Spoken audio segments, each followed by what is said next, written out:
कि मैं आज देश की हर माता को, हर बहन को, हर बेटी को बहुत बहुत बधाई देता हूं।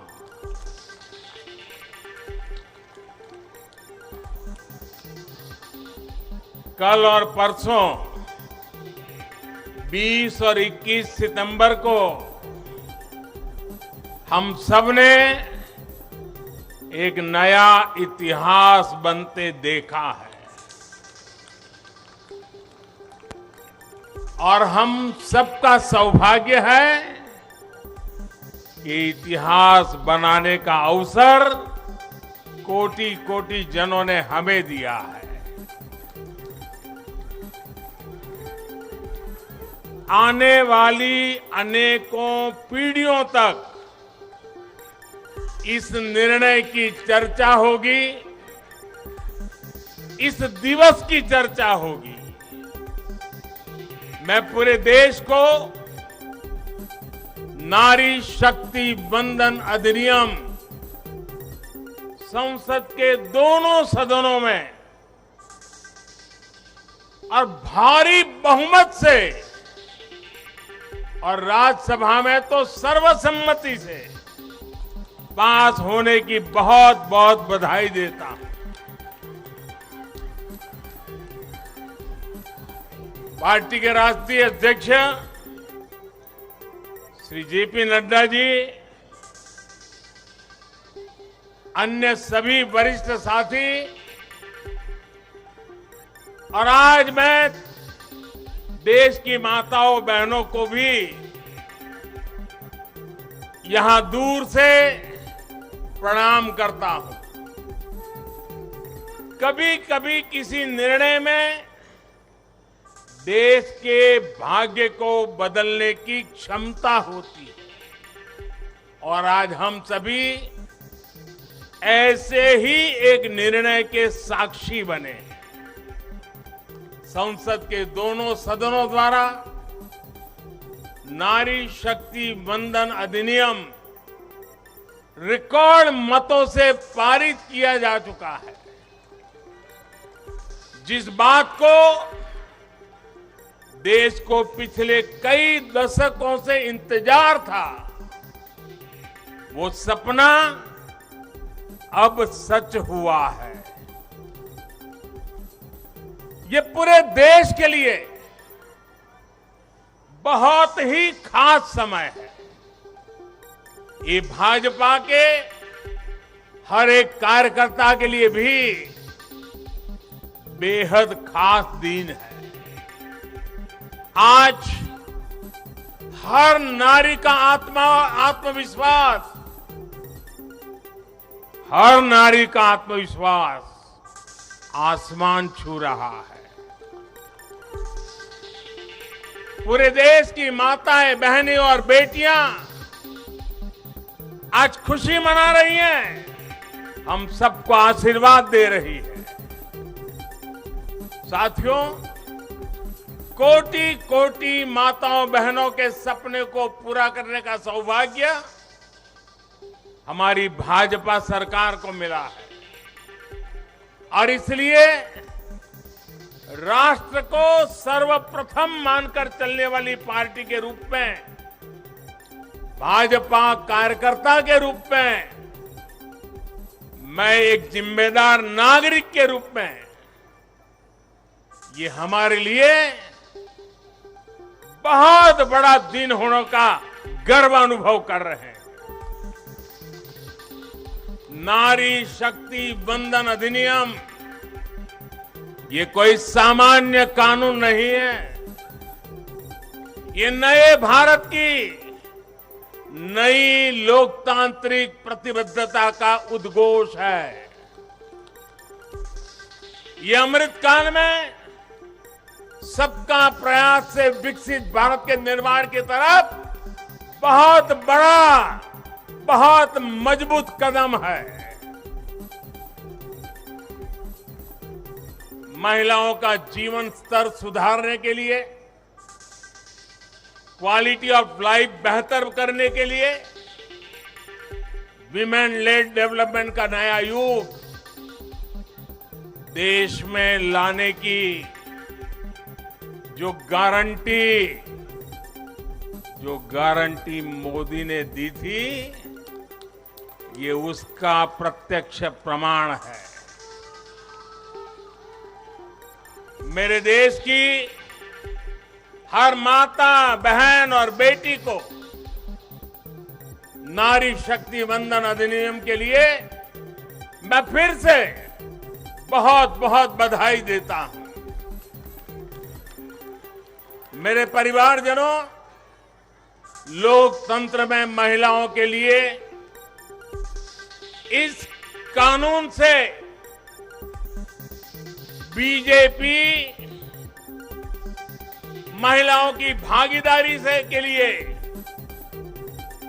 3 दशक से प्रयास कर रही थी।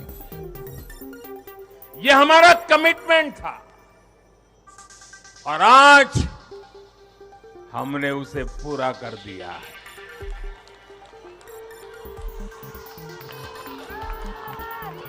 महिला आरक्षण सुनिश्चित कराने वाले इस कानून की राह में तरह तरह की बाधाएं थी, दशकों पुराने अड़ंगे थे, लेकिन जब नीयत पवित्र होती है, प्रयासों में पारदर्शिता होती है, तो परेशानियों को पार करके भी परिणाम लाती है। ये भी अपने आप में एक रिकॉर्ड है कि इस कानून को सदन में इतना व्यापक समर्थन मिला। नए संसद भवन में पक्ष विपक्ष की सीमाओं से ऊपर उठकर करीब करीब सबने इसके पक्ष में वोट दिया। मैं इसके लिए सभी राजनीतिक दलों का और सभी सांसद साथियों का भी अभिनंदन करता हूं। मेरे परिवारजनों, भारत को विकसित बनाने के लिए आज भारत की नारी शक्ति को खुला आसमान देने का ये अवसर है। आज देश माताओं, बहनों, बेटियों के सामने आने वाली हर अड़चन को दूर कर रहा है। इसी सोच के साथ बीते 9 वर्षों में हमने माताओं, बहनों से जुड़ी हर बंदिशों को तोड़ने का प्रयास किया। हमारी सरकार ने एक के बाद एक ऐसी योजनाएं बनाई हैं, ऐसे कार्यक्रम शुरू किए हैं जिससे हमारी बहनों को सम्मान, सुविधा, सुरक्षा और समृद्धि का जीवन मिले। हमने बहनों, बेटियों के जीवन चक्र से जुड़ी हर समस्या को दूर करने पर पूरी गंभीरता से ध्यान दिया है। गर्भावस्था के दौरान शिशु को पौष्टिक खाना मिले, इसके लिए हमने मातृ वंदना योजना चलाई। महिलाओं के बैंक खाते में पैसे भेजने शुरू किए। माता मृत्यु को रोकने के लिए, नवजात बच्चों की रक्षा के लिए हमने शिशु का जन्म अस्पताल में ही कराने का बहुत बड़ा अभियान चलाया। बेटी को कोख में ही न समाप्त कर दिया जाए, इसके लिए हमने बेटी बचाओ बेटी पढ़ाओ जैसे जन आंदोलन भी शुरू किए। आज वर्षों बाद देश में जनसंख्या के आधार पर महिला पुरुष के अनुपात में सुधार आया है। इसी तरह शौचालय न होने की वजह से बेटियां स्कूल न छोड़े, इसके लिए हमने करोड़ों शौचालय बनाए। बेटी की शिक्षा जारी रहे, इसके लिए हमने सुकन्या समृद्धि योजना में ज्यादा ब्याज का प्रावधान किया। बेटी को रसोई में लकड़ी का धुआं ना सहना पड़े, इसके लिए उज्ज्वला का गैस कनेक्शन दिया। बेटी को पानी के इंतजाम में परेशान होना न पड़े, इसके लिए हमने हर घर पाइप से पानी देने की योजना शुरू की। मेरे परिवारजनों, हर मां बाप का सपना होता है कि उसकी प्यारी बेटी बिना बाधा के जीवन बिताए, जीवन में आगे बढ़े। एक परिवार के सदस्य की तरह हमारी सरकार ने बेटी के हर सुख की चिंता की है, हर बाधा दूर करने की कोशिश की है। बेटी को अंधेरे में न रहना पड़े, इसके लिए हमने सौभाग्य योजना से मुफ्त बिजली कनेक्शन दिया। बेटी पैसे की कमी की वजह से अपनी बीमारी छिपाए नहीं, इसलिए हमने उसे 5 लाख रुपए तक के मुफ्त इलाज की सुविधा दी। बेटी की या घर की संपत्ति पर भी अधिकार हो, इसके लिए पीएम आवास के घरों में उसे संयुक्त भागीदारी दी। गृहिणी को अपनी बचत अनाज के डिब्बे में ना रखनी पड़े, इसके लिए जनधन योजना के तहत करोड़ों महिलाओं के बैंक खाते खोले। मेरे परिवारजनों, बेटी रोजगार कर सके, स्वरोजगार कर सके, इसके लिए हमने बिना गारंटी मांगे लोन देने वाली मुद्रा योजना शुरू की। वो मां बनने के बाद भी अपनी नौकरी जारी रख सके, इसके लिए हमने मातृत्व अवकाश में वृद्धि की। बेटी अगर सैनिक स्कूल जाना चाहती है तो उसके लिए हमने सैनिक स्कूल के द्वार खोल दिए। बेटी अगर सेना में अफसर बनना चाहती है तो हमने तीनों सेनाओं में बेटियों के लिए नए रास्ते बना दिए। गांव की बहनों को कमाई के अवसर मिले, इसके लिए हमने 9 करोड़ से ज्यादा बहनों तक सेल्फ हेल्प ग्रुप का विस्तार किया और उन्हें मिलने वाली सहायता को भी बढ़ाया। इस साल लाल किले से मैंने देश में 2 करोड़ लखपति दीदी बनाने और सेल्फ हेल्प ग्रुप की महिलाओं को ड्रोन देने की योजना का भी ऐलान किया है। साथियों, सामाजिक स्तर पर भी 3 तलाक जैसी जिन कुरीतियों के कारण महिलाओं पर अत्याचार होते थे, हमने कानून बनाकर उन्हें रोका है। हमारी करोड़ों मुस्लिम बहनों को आज 3 तलाक की अमानवीय प्रथा से सुरक्षा मिली है। वो महिलाएं भी अब अपने अधिकारों के लिए आगे आ रही हैं। मेरे प्यारे परिवारजन, महिला आरक्षण के लिए इतने दशकों से कोशिश तो हो रही थी, लेकिन मैं आपसे जानना चाहता हूं, 3 दशक से बात हो रही थी, नहीं हो पा रहा था।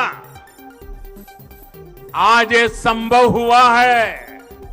मैं जरा आपसे पूछना चाहता हूं, ये संभव कैसे हो पाया? ये कैसे संभव हो पाया? ये कैसे संभव हो पाया?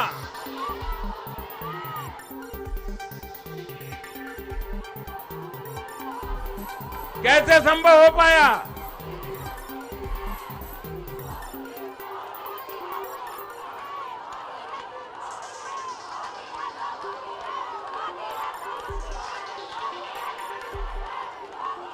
अब मैं आपके जवाब को जरा ठीक करता हूं।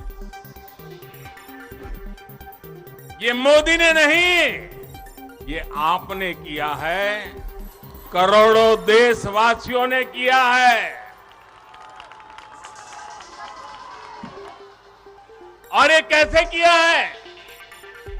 उसका एक सबसे बड़ा कारण है देश की जनता ने, देश के मतदाताओं ने, विशेष करके मेरी माताओं बहनों ने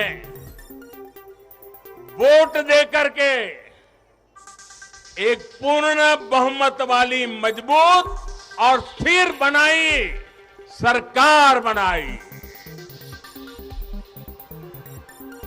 और उसी का कारण है आपने जो सरकार को मजबूती दी, आपने जो सरकार को बहुमत दिया, उसी की ताकत है कि आज ये सरकार फैसले भी ले पा रही है और संसद में जाकर के 30 साल से लटके हुए काम को भी पूरा कर पा रही है। और इसलिए दोनों सदनों में इस प्रकार से पास होना इस बात का साक्षी है कि पूर्ण बहुमत वाली स्थिर सरकार होती है तो देश कैसे बड़े फैसले लेता है, कैसे पड़ावों को पार करता है। जब देश में पूर्ण बहुमत वाली सरकार आई तो इतना बड़ा काम हो पाया। हमने महिला हित में हर स्तर पर फैसले लिए, किसी के राजनीतिक स्वार्थ को महिला आरक्षण के सामने दीवार नहीं बनने दिया। जबकि इससे पहले जब भी ये बिल संसद में आए, लीपापोती हुई, सिर्फ नाम दर्ज कराएगी ये, निष्ठापूर्वक कभी प्रयास नहीं हुआ और बवाल हुई, हंगामा हुआ, नारी का अपमान करने का भी प्रयास किया गया। मैं तो कल भी, सबने वोट तो दिया, लेकिन कुछ लोगों को इस पे तकलीफ थी कि नारी शक्ति वंदना शब्द क्यों लाए हो। क्या इस देश की नारी को वंदन करना चाहिए कि नहीं करना चाहिए? क्या माताओं बहनों को प्रणाम करना चाहिए कि नहीं बहना चाहिए? क्या माताओं बहनों का गौरव सम्मान बनाना चाहिए कि नहीं बनाना चाहिए? क्या हम पुरुषों को इतना अहंकार आ जाए, हमारी राजनीतिक विचारधारा को इतना अहंकार आ जाए कि हम नारी शक्ति की वंदना शब्द का प्रयोग करें तो भी किसी के पेट में चूहे दौड़ने लग जाए। बहुमत की स्थिर सरकार है तो महिला आरक्षण बिल, नारी शक्ति वंदन अधिनियम एक सच्चाई बन गया है। इस कानून ने फिर साबित किया है कि देश को आगे ले जाने के लिए, इस कानून ने सिद्ध कर दिया है, देश को आगे ले जाने के लिए पूर्ण बहुमत वाली सरकार, मजबूत सरकार, निर्णायक सरकार, ये बहुत ही आवश्यक है। मेरे परिवारजनों, मैं लगातार महिलाओं को आगे बढ़ाने की बात करता हूं, उनके विकास को केंद्र में रखकर नीतियों की बात करता हूं। ऐसा इसलिए क्योंकि मैंने महिलाओं के नेतृत्व को, उनके सामर्थ्य को, उनकी रिजल्ट देने की काबिलियत को देखा है। मैं वर्षों तक गुजरात में मुख्यमंत्री रहा। मेरे अपने अनुभव है कि जब मातृशक्ति को काम मिलता है तो कैसे परिणाम देती है। हमने गुजरात में समरस ग्राम की योजना बनाई थी और उसमें एक विशेषता थी कि जहां पर गांव के प्रधान के रूप में महिला के लिए आरक्षण है, वो सीट रिजर्व है, अगर उस गांव के सब लोग मिलकर के निर्विरोध उसको चुनते हैं और सभी पुरुष अपने आप को विड्रॉ करके सारे मेंबर महिला, 100% महिला मेंबर, उनको मैं समरस ग्राम पंचायत कहता था। और गुजरात में हजारों ऐसी पंचायतें बनी थी जिसमें एक भी पुरुष सदस्य नहीं था, 100% महिला सदस्य थी और उत्तम से उत्तम विकास के काम उन्होंने करके दिखाया था। साथियों, महिलाओं की शक्ति, उनकी सोच क्या होती है, इसके मेरे पास अनेक उदाहरण हैं। गुजरात में तो मैंने बार बार इस सामर्थ्य को देखा था। मैं नया नया मुख्यमंत्री बना था, तो एक गांव की महिलाओं ने मेरा समय मांगा। वो गांव के चुने हुए लोग थे, तो बोले सब महिलाएं मिलना चाहती है। तो मैंने कहा भाई मैं नया था, अभी तो मुझे 6 महीने भी नहीं हुए थे। तो मैंने कहा काम क्या है, आप ग्रामीण विकास मंत्रालय को मिलिए, फलाने को मिलिए। नहीं बोले साहब, उनका तो आग्रह है, वो आपको मिलना चाहते। वो गांव की माताएं बहनें थी। मैंने कहा अच्छा भाई एक दिन बुला लेना, मैं मिल लूंगा। वो मिलने आई, 8-10 महिलाएं थी, और उसमें सबसे ज्यादा पढ़ी लिखी जो बहन थी वो शायद 7वीं 8वीं कक्षा तक पढ़ी लिखी। तो मिलने आई, बोले हमारे गांव ने तय किया है कि एक भी पुरुष मेंबर नहीं होगा, सबकी सब महिला मेंबर होगी, और इस बार गांव की प्रधान भी महिला होगी। तो मैंने उनको पूछा अच्छा इतना बड़ा आपको अवसर मिला है। अच्छा, जब समय मांगा तो मुझे लगा कि शायद वो कुछ पैसों के लिए आएंगे, कुछ योजना लेने के लिए आएंगे। तो मैंने उनसे पूछा कि आपकी क्या अपेक्षा है और आप क्या करना चाहती है। 7वीं 8वीं कक्षा पढ़ी लिखी वो गांव की प्रधान महिला, और बाकी मेंबर तो उससे भी कम पढ़े लिखे थे। वो 8-10 बहनें आई थी, गांव की बहनें थी, पहली बार गांधीनगर देखा था। उन्होंने मुझे जो जवाब दिया, मैं समझता हूं सार्वजनिक जीवन में काम करने वाले हम सबके लिए प्रेरणा है। उस बहन ने मुझे कहा कि मेरी एक इच्छा है, हमें 5 साल मिले हैं, हम 5 साल में ऐसा कुछ करना चाहते हैं कि हमारे गांव में एक भी व्यक्ति गरीब न रहे। आप कल्पना कर सकते हैं क्या दृष्टिकोण होगा उनका, और सच में ट्रांसफॉर्मेशन का कहां आधार होता है ये उनको मालूम था। ये सामर्थ्य और सोच हमारी माताओं बहनों के, गांव में बैठी बहनों को भी होता है। साथियों, महिलाओं में सकारात्मक बदलाव की प्रवृत्ति और संसाधनों के बेहतर से बेहतर इस्तेमाल की दूरदर्शिता हमें हर जगह पे मिलती है। परिवार में तो डगर डगर पे नजर आता है। अभी कुछ दिन पहले मैं मध्य प्रदेश गया था, तो वहां शहडोल के पास एक आदिवासी गांव में गया, तो सभी आदिवासी बहनों को बुलाया था, लेकिन विशेषता ये थी कि उसमें 100 से ज्यादा लखपति दीदी आई थी, आदिवासी बेटियां, लखपति दीदी। तो मैंने उनसे संवाद किया। एक बहन ने जो मुझे बताया वो वाकई हम सोच सकते हैं कि उनका सामर्थ्य कितना है। वो आदिवासी बेटी जो कहती है मैं लखपति दीदी हूं, मैं आज विमेन सेल्फ हेल्प ग्रुप के द्वारा ये काम करके इतना इतना कमाती हूं। तो मैंने पूछा इतना पैसा कमाने लगी तो करती क्या हो। एक आदिवासी महिला मुझे कह रही है, ये दिल्ली की महिलाओं के लिए भी आश्चर्य होगा। वो कहती है कि मेरे पति साइकिल पे जाते थे काम करने के लिए, रोजगार ढूंढने के लिए साइकिल पे जाते थे। मैं लखपति दीदी बन गई तो मैं उनके लिए स्कूटी ले आई। देखिए आत्मविश्वास। वो कह रही है मैं मेरे पति के लिए स्कूटी ले आई। फिर बोले मुझे पता चला कि मुझे बैंक से लोन मिल सकती है, तो मैंने सोचा कि मैं लोन से ट्रैक्टर ले लूं। बोले मैंने लोन से ट्रैक्टर लिया और मेरे पति को स्कूटी लेकर के मैंने उनको बदले में ट्रैक्टर दे दिया, और मेरे पति ट्रैक्टर लेकर के अगल बगल के गांव में खेती के लिए लोगों की सेवा के लिए जाते और कमाई करते हैं। और बोले अब तो मेरी स्थिति है कि मैं कुछ ही महीनों में वो ट्रैक्टर की लोन भी वापस कर दूंगी।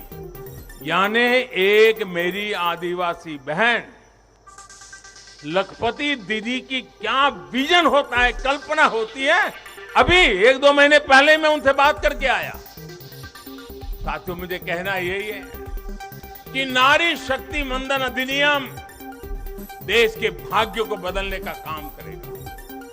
और उसके पीछे मेरा जो ये अनुभव है, इसके कारण मेरा विश्वास अनेक गुना बढ़ गया है। नारी जब कोई भी जिम्मेदारी संभालती है तो उस संकल्प को सिद्ध तक ले जाने के लिए वो जी जान से जुट जाती है। इस कानून का सबसे बड़ा लाभ ये होगा कि ये कानून देश की नारी शक्ति में बहुत बड़ा विश्वास पैदा करेगा। देश के लिए काम करने का जज्बा, भारत को आगे बढ़ाने की जो शक्ति है वो कई गुना बढ़ जाएगी। आप गुजरात के डेयरी उद्योग को मैं भली बात ही जानता हूं। ये अमूल वगैरह इतने बड़े बड़े नाम सुनते हैं ना, उसके मूल में सभी महिलाएं हैं जो पशुपालन का काम करती है, दूध के व्यापार का काम करती है, और आज डेयरी को अरबों खरबों का व्यापार उन्होंने बना दिया है। हम लोग लिज्जत पापड़ जानते हैं, आदिवासी महिलाओं ने शुरू किया हुआ प्रकल्प आज मल्टीनेशनल कंपनियों को टक्कर मारने वाला लिज्जत पापड़, ये हमारी नारी शक्ति का परिचय देता है। ऐसा हर राज्य में आपको मिलेगा। उनका ये जो कौशल है, सामर्थ्य है, जो भगवान ने उनको नैसर्गिक गुण दिया हुआ है, वे कभी भी खराब क्वालिटी को स्वीकार नहीं करते हैं। हो सके उतना अच्छा करना, अच्छे ढंग से करना, ये सामर्थ्य होता है। और ये शक्ति जब राष्ट्र निर्माण में सक्रिय होती है तब राष्ट्र कितना आगे बढ़ सकता है, इसका हम अंदाज लगा सकते हैं। महिलाओं के इसी कौशल का, उनकी लीडरशिप का उपयोग अब आने वाले दिनों में देश को होने वाला है। हमारी संसद में भी नारी शक्ति का महत्व दिखा है। सारे दलों को इस बिल का समर्थन करना पड़ा है। अब मान लीजिए यही लोग हैं जो पहले बिल फाड़ा करते थे, आज उनको बिल को समर्थन करना क्यों पड़ा? क्योंकि देश भर में पिछले 10 साल में महिला एक शक्ति बनकर के उभरी है, और हमने संसद में पहुंचने से पहले देश में सामर्थ्य जुटा दिया ताकि संसद में कोई हिल न पाए। इसका पूरा प्रबंध करके हम सदन में गए। ये आप ही के सामर्थ्य पर भरोसा करके मैं गया था, ये आप ही की शक्ति पे भरोसा करके मैं गया था, और आपकी शक्ति ने रंग दिखा दिया कि सभी राजनीतिक दलों को इस काम में जुड़ना पड़ा। मेरे परिवारजनों, आज परिवार से लेकर पंचायत तक, इकोनॉमी से लेकर एजुकेशन और एंटरप्रेन्योरशिप तक, हमारी बहन बेटियां हर क्षेत्र में अभूतपूर्व काम कर रही है। भारत को चांद तक पहुंचाने में महिलाओं की बहुत बड़ी भूमिका रही है। आज हमारे स्टार्टअप्स हो, सेल्फ हेल्प ग्रुप्स हो, या स्वच्छता जैसे सामाजिक अभियान हो, महिलाओं की भागीदारी और भूमिका देश की ताकत बन रही है। देश ने संकल्प लिया है कि जब हम आजादी के 100 वर्ष पूरे करें, तब तक हम भारत को विकसित बना करके ही रहेंगे, एक डेवलप कंट्री बना करके रहेंगे। इसमें देश की जो आज आधी आबादी है, उसकी सक्रिय भागीदारी और नेतृत्व के साथ सक्रिय भागीदारी, निर्णयों में बराबरी का हिस्सा, ये इस सपने को साकार करने का बहुत बड़ा फोर्स बनने वाला है। मेरे परिवारजनों, नया और आधुनिक संसद भवन और उसमें आधी आबादी का बढ़ता हुआ प्रतिनिधित्व, ये नई व्यवस्थाओं का सूत्रपात करेगा। मुझे विश्वास है कि देश की नारी शक्ति नई और स्वस्थ संसदीय परंपराओं का भी सृजन करेगी। और इसी विश्वास के साथ आप सब इतनी बड़ी तादाद में आकर के मुझे आशीर्वाद दिए। भारत की संसद के इतने बड़े महत्वपूर्ण निर्णय को माताओं बहनों ने संवारा, और मुझे खुशी तो तब हुई जब इसको प्रधानमंत्री आवास मिला है। वो बहन मुझे आकर के आशीर्वाद दे रही है। जिसको उज्ज्वला का गैस मिला है, वो झुग्गी झोपड़ी में जिंदगी गुजारा कर चुकी बहन मुझे आशीर्वाद दे रही है, तब मेरा पक्का विश्वास और मजबूत हो जाता है। और इसलिए मैं फिर एक बार आप सबको अनेक शुभकामनाएं देता हूं।